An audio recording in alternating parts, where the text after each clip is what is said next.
Hi, I'm Kim Jones, VP of Finance and HR Advisor at the Austin Alliance Group.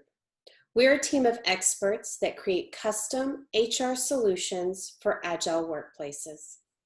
Today, I want to give you a little business tip on how to find the most qualified candidate for your positions. And I don't mean just the most qualified candidate. I mean the most qualified candidate that fits within your organization. Unemployment rates are at an all-time high. The last I checked, I think it was 10.2%.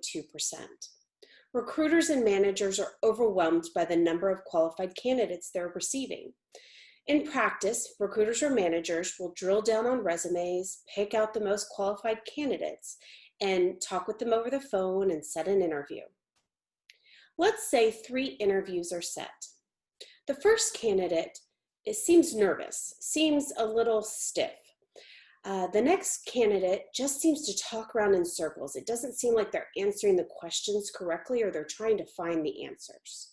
The third candidate, the conversation flows smoothly, the questions are answered perfectly.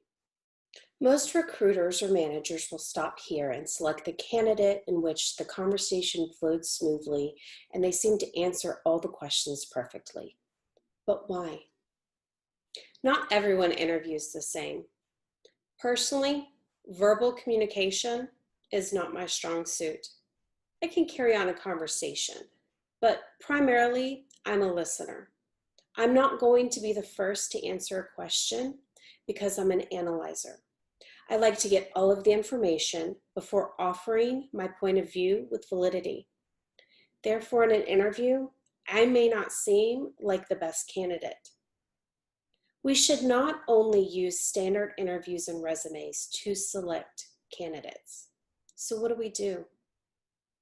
The interview needs to be like a first date. You don't go into a first date asking the hard questions. You go into the date to get to know the other person. Do they like to play games? If so, what's their favorite? Do they play sports or did they play sports?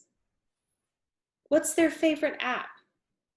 Make a pleasant comment about their shoes and then tell them a little bit about yourself that may not even be work-related. This type of conversation not only extinguishes the feeling of an interrogation, but it also gives you data that's important to finding the right candidate for the organization. Their interests. Knowing a candidate's interest will give you insight to be used to determine if they are interested in the work that they're going to be spending the majority of their time doing. Will they fit in the organization? I love playing games, but my favorite games are those that to win requires intense foresight and strategy. I may not say that in an interview, but what I may say is I love card games. I love playing pinochle, and I love playing hand and foot. A candidate doesn't just need to be qualified for the position. They need to enjoy the work and the culture of the organization. My next tip is to have the top candidates take a tour or get lunch with one or more of the current employees. An interview is not a one-way street. It is a two-way street. Allow the candidate to determine if your organization is what they're looking for as well. You can also get feedback from the employees on if they feel like the candidate would fit into the organization's culture. In summary, expand your interview to incorporate ways to get insight into the person, their interests, and reframe the structure from an interrogation to a conversation. Allow time for the candidate to visualize themselves in the organization and with your current employee's assistance.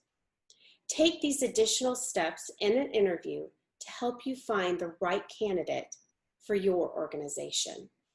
If you'd like more information on how to find the right candidate for your organization, please reach out to us at Austin Alliance Group. Have a great day.